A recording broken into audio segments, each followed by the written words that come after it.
Welcome, everyone, to the DUB Success Series, where we cultivate your belief system for success.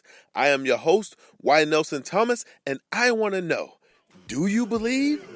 Do you? Do you believe? I want to know. Do you?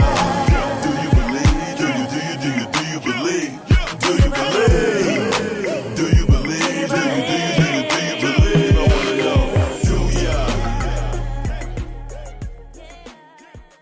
Greetings, ladies and gentlemen, and welcome back to another episode of the Do You Believe Success Series with me, your host, Y. Nelson Thomas, your lifestyle strategy partner.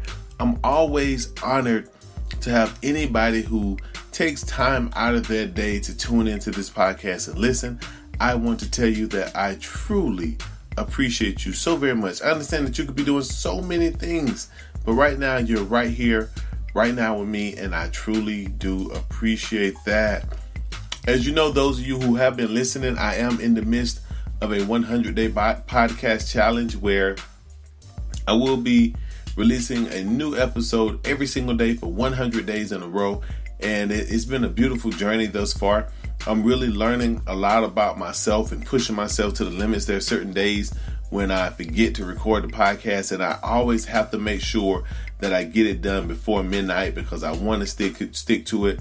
My ultimate goal was to have a certain time that I record and a certain time that I release them every day.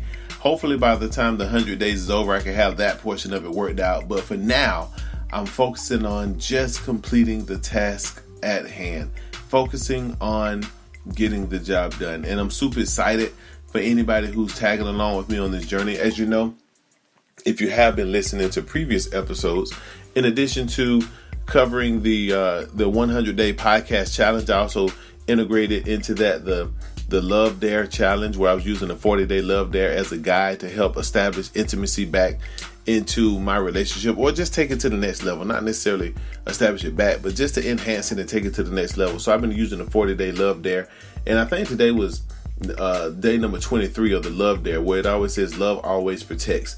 So today you're supposed to remove anything that hinders your relationship, any addiction or influence that's stealing your affection and turning your heart away from your spouse. So you want to get rid of those things. You want to embrace the love and protect the integrity of love and the integrity of the relationship. So you want to do that by removing anything that is hindering your relationship, any addictions, influences that steal your affection, and ultimately turn your heart away from your spouse. So we want to make sure that as we focus on cultivating our relationship, that we focus on the fact that love always protects. And also, I always say this as a disclaimer, that the love that we're talking about is not just a spouse love. It could be, parental love, self-love, general love for your friends. But you can still always keep into consideration that love always protects, and protect those that you love and protect the things that you love. Love always protects. Yes.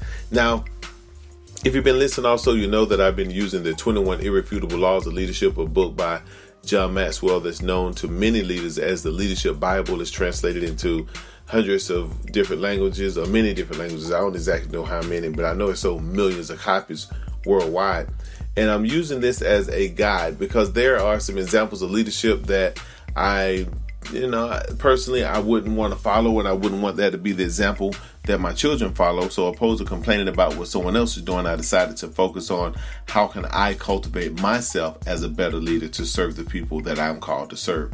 And I'm using the 21 Irrefutable Laws of Leadership as a guide to help me execute that ultimate mission. And right now we're on law number 15, the previous law. And I know that I skipped a couple of days, so I want to come back and make sure that we pick up where we left off of. We had the law number 14 was the law of buy-in, that people buy into a leader, then they buy into the vision. But today we're going to be talking about the law of victory. True leaders find a way for their team to succeed. True leaders will always find a way for their team to succeed. Leaders make things better. That's the ultimate goal for the team. A leader is there to make things better.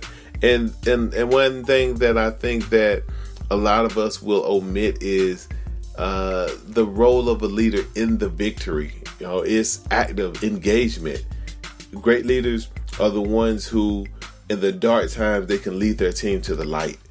A great leader is a hope dealer, because you have to understand that when you have hope, then you have confidence, you have certainty, and there's always going to be a period of darkness before the victory, but a true leader will always lead troops from the dark into the light and embrace victory. So the law of victory says that true leaders find a way for their team to succeed. Great leaders in dark times lead their team to the light. I think that is ultimately powerful, because a lot of times when we are dealing with adversity and we try to take it on ourselves, and we try to figure out a way for us to do it within ourselves, individually, outside of our team.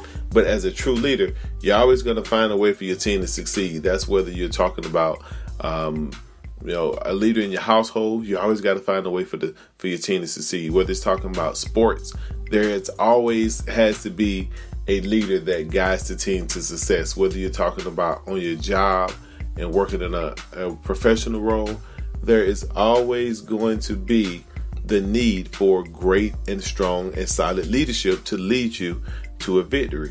That's what we are. We're hope dealers. We establish hope, confidence, certainty, and provide light in the darkest moments. So you have to lead your team to victory, and failure is not an option. So the law of victory: true leaders find a way for their team to succeed. So I want to know, what can you do as a true leader? What can you do to ensure that you add to making your team better, that you add to doing what it takes to get that victory? So what can you do to add value and help secure the win? And I want you to think about that, and I want you to apply that. What can you do? What is it that you can do to help achieve the win? What can you add to the team? Are you going to be the type of leader that's going to lead your team to victory, or are you going to be the type of leader that expects to win but doesn't put in the work to get there? And I know that question may be kind of rhetorical, because I already know that you're going to be the type of leader that gets it done. But I want to know specifically, what is it that you're going to do? What is it that you're going to commit to ensure that your team continues to win? All right, ladies and gentlemen, I have a meeting coming up that I have to get to. But before my schedule got any more clogged down and busy than it already is, I wanted to make sure that I stopped, took time out to do this podcast, because it truly is about compound consistency, not missing one single day, finding a way or making a way. And let's review the law of the victory. Says that true leaders find a way for their team to succeed. So I wish you blessings. I wish you success in all your honorable endeavors. And guess what? I'm going to be right back here in less than 24 hours. And I just want to know real quick, do you believe? Do you believe? I want to know. Do you believe? I want to know.